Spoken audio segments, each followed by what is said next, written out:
Hey everyone, welcome back. Today we're diving into one of the most influential albums that you probably never heard of.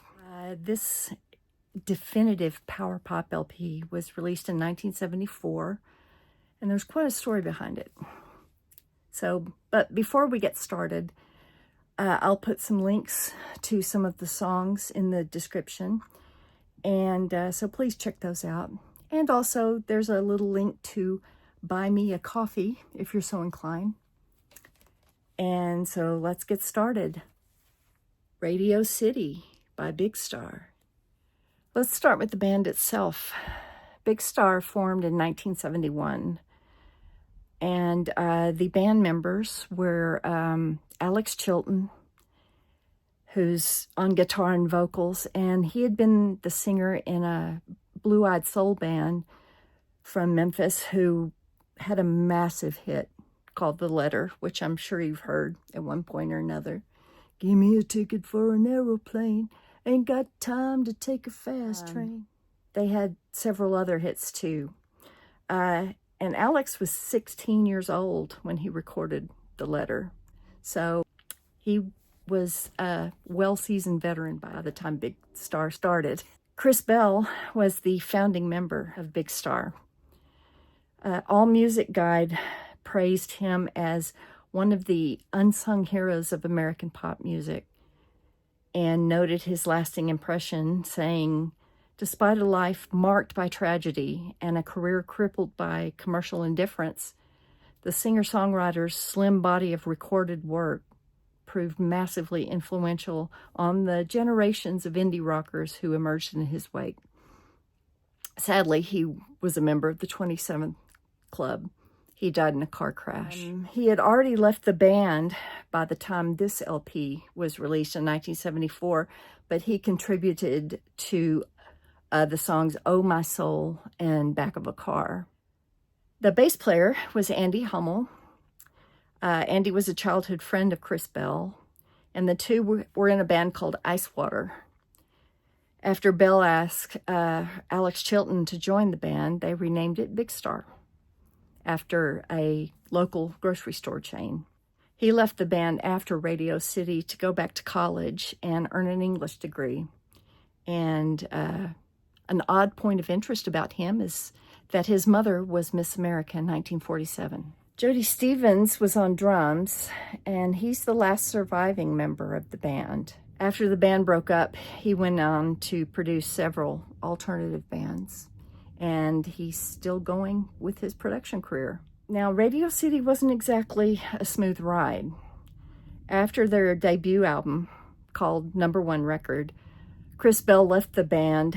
He was struggling with severe depression, mainly because of the commercial indifference, and also because he was gay.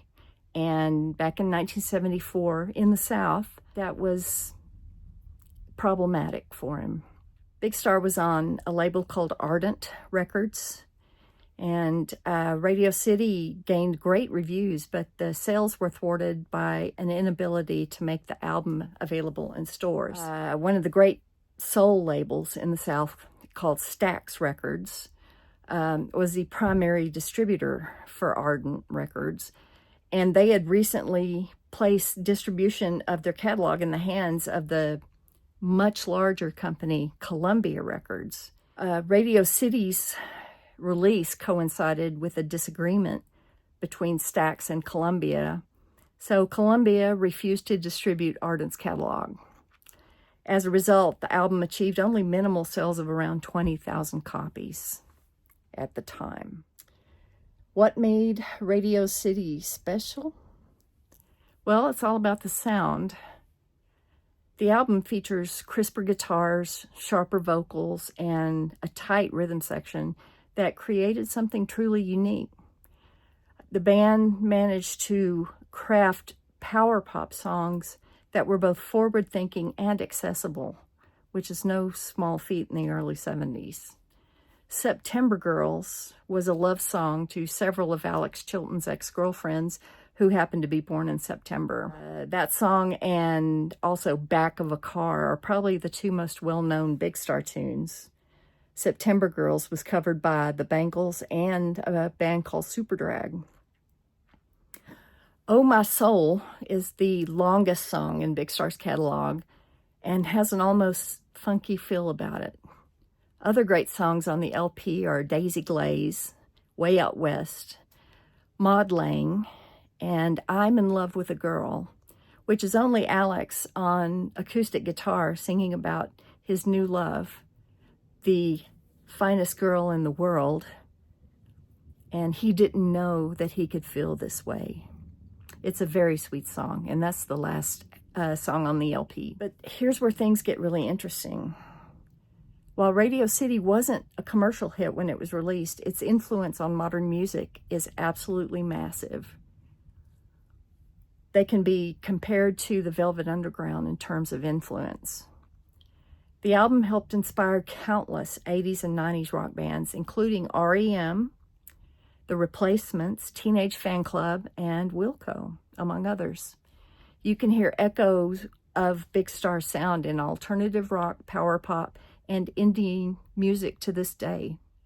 50 years later, Radio City stands as a testament to the power of artistic vision over commercial success.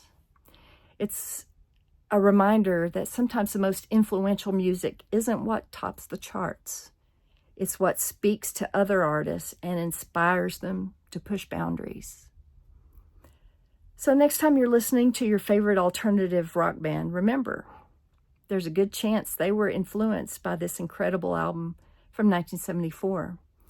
This is Big Star's Radio City, a power pop cult classic that helped shape the sound of modern rock as we know it. Thanks for watching. Don't forget to like and subscribe, and there'll be more deep dives into influential albums that change music history.